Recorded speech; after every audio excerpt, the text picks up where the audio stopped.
On this episode, we're going to talk about what took place on the latest ChocoPro show 173 with only two matches involving tag team action, and of course, who won the Jonkin tournament.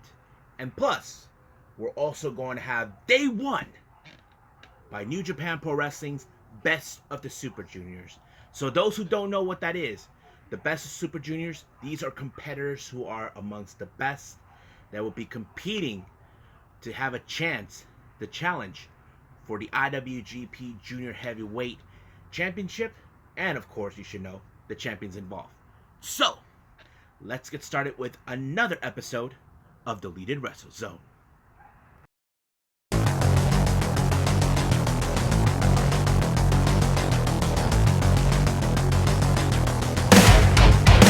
Are you ready?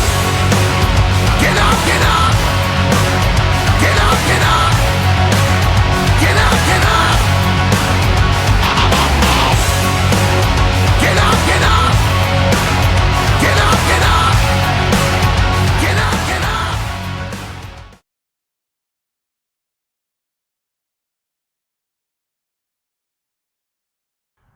Welcome everybody to Deleted Wrestle Zone. All things that it's pro wrestling with AEW, NXT, New Japan Pro Wrestling, Impact Wrestling, the National Wrestling Alliance, various promotions, wrestlers, matches, and championships. I'm your host, Jay Rod here. So, let's begin with the latest ChocoPro show 173. The first match is a tag team match where we have, of course, who do we have? Sayaka teaming with Masahiro Takanashi. Now, this was a very unusual pairing because mostly I've seen Takanashi either team up with, Mizumori, Chris Brooks, possibly in times with Emi Sakura, but with Sayaka, I don't know. It was a very rare pairing. But you probably ask yourselves, where the hell is Chris Brooks? Where is Yuna? Well, we know where Emi Sakura is at.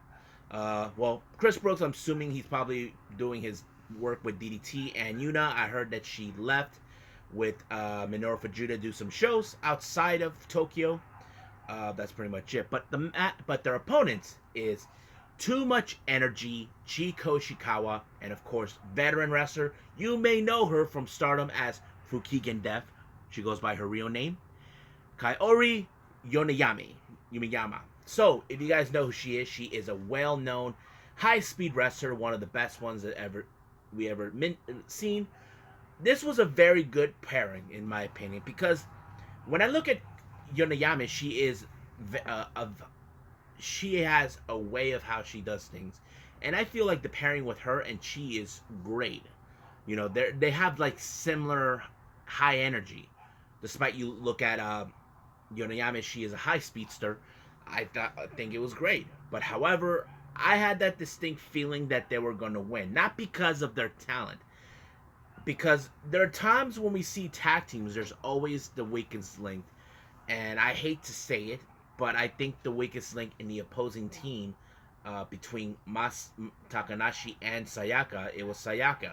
She's always been like the weakest link. No disrespect to her. I mean, she does have a lot of guts and heart, but when it comes to her, it's more like she's the one who, times we've seen her, she loses her matches. But she's also on the learning curve, one of the fourth generation girls with Emi Sakura.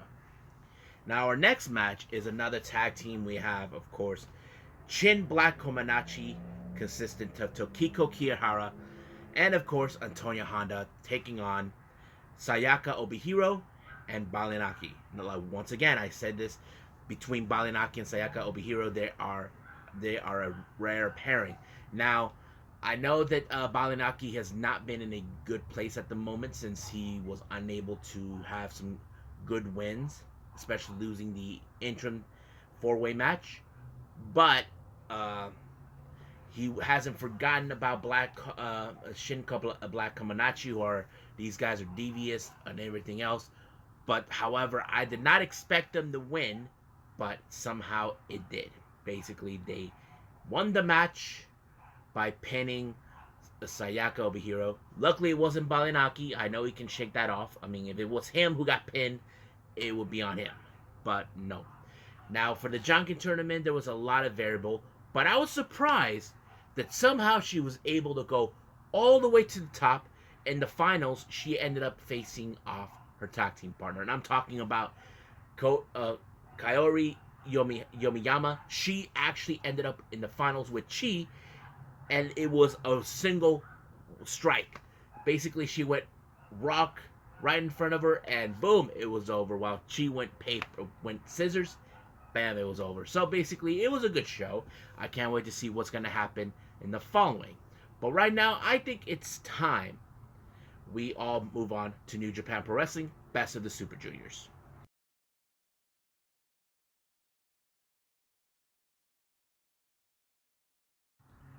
Okay, for those who are new, you probably ask yourselves, what the hell is Best of the Super Juniors? We have they're like junior heavyweight competitors having a chance to compete for an opportunity to get a shot of the IWGP Junior Heavyweight Championship that currently, right now, El Desperado has, that he just recently obtained against Robbie Eagles in Power Struggle. Now, he's also involved. Now, for those who are new, keep in mind, this is not elimination matches. This is point-based system. Basically, we will see people will no longer be. Now, there are competitors who I will be talking about what I think of it. But at the moment, let's talk about the opening match. Is a pair of young lions. We have Rohi Oiwa taking on a guy I never heard of, but I'm assuming he's probably new. Yuto Nakashima. The match was good. It was okay, but I did not expect it in every aspect. That ended up in a time limit draw. But it showed like these young lions are determined to win the match. I mean, these guys are eager to learn, try to gain the fans' attention. But Oiwa, I have seen him many times over. He's very impressive. But we'll see what happens then. Now, our first match involving the Best of Super Juniors, we have Doiki taking on Bushi. Now, Bushi has been IWGP Junior Heavyweight Champion before, not Doiki. Doiki, I have to say, I hope Doiki was very impressive. Now, he's the guy who is like saying, I never won a match like this. I never went to the top. But it was the biggest upset that he beat Bushi. Now, these two have similarities, you know. They came in the same type of system, but same type of background. A similar background from what I can tell. But I was surprised that it was Doiki who won. And I'm sure he would love to go all the way to the top, you know. Maybe a chance to challenge his teammate, El Desperado. Our second match, we got Taiji Ishimori taking on Yoshinobu Kanemaru. Now, Kanemaru attacked Ishimori right in the back, right when he was coming out. Now, these two guys completely, they're from two different factions. You got Ishimori from Bullet Club. You got Kanemaru from Suzuki-gun. These guys have been back and forth against each other in the past. Now, there is no denying that Kanemaru will never forget that Ishimori and his tag team partner humiliated him many times over. But in this particular case, somehow, Kanemaru knew he couldn't beat him, but somehow he outsmarted him by putting him in a count out. So Ishimori got counted out. This was the biggest upset that I've ever witnessed. And I don't think Ishimori expected it, but somehow Kanemaru was able to pick up the victory on this one. Our next match, we got Ryusuke Taguchi taking on one half of the IWGP Junior Heavyweight Tag Team Champions.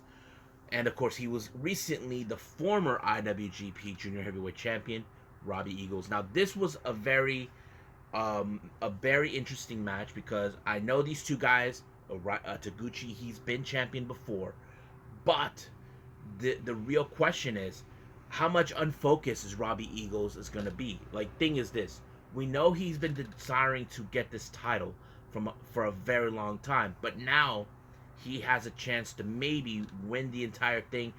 But basically, Taguchi did not make things a lot easy for him, because if you guys know this or not, Taguchi has more experience than him. And luckily, it was him who picked up the victory. And of course, this was a big disappointing loss for Robbie Eagles. But we'll see what happens in 2 days' time or so, who is going to be his next opponent. Next up, we got El Fantasmo versus Master Wato. Now, I was mostly rooting for El Fantasma because he uses the sudden death. But somehow Wado was able to divert that. Now, I don't need to tell you how many times he had come across that, but he actually was able to pick up the victory by pinning him 1, 2, 3. I can say this was an upset on El Fantasma. I know that he hasn't become IWGP Junior Heavyweight Champion, and neither is Master Wato, but I feel Wato might have deserved it more. But we'll see what happens then. Next match, we got the return of Yo in the ring, taking on also one of the best junior heavyweight competitors in New Japan. I'm talking about the Time Bomb, Hiromu Takahashi. This is also one of those matches where Yo has to put himself to the test due to the fact that he hasn't forgotten what his former tag team partner did.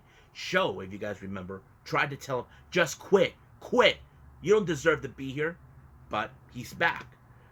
But this was also a disappointing loss for Sho as well, much like Robbie Eagles. But do we honestly believe that there is a chance that Yo can catch up? Because I do believe in this way. Hiromu is one of those guys that can make it to the top. I think it was last year that did, until he got injured again. But I don't know. If I was Yo, I try to refocus who I'm going to face, because it was Hiromu who won. And finally, our main event was Sho taking on the IWGP Junior Heavyweight Champion. Now, Sho, on the other hand, if you guys follow, he's now currently 1/3 of the never openweight 6-man tag team champions, along with the members of House of Torture, who are also in Bullet Club. I'm talking about Evil and Yujiro. Now, Sho has been on the title hunt for this title before. However, there is an implication.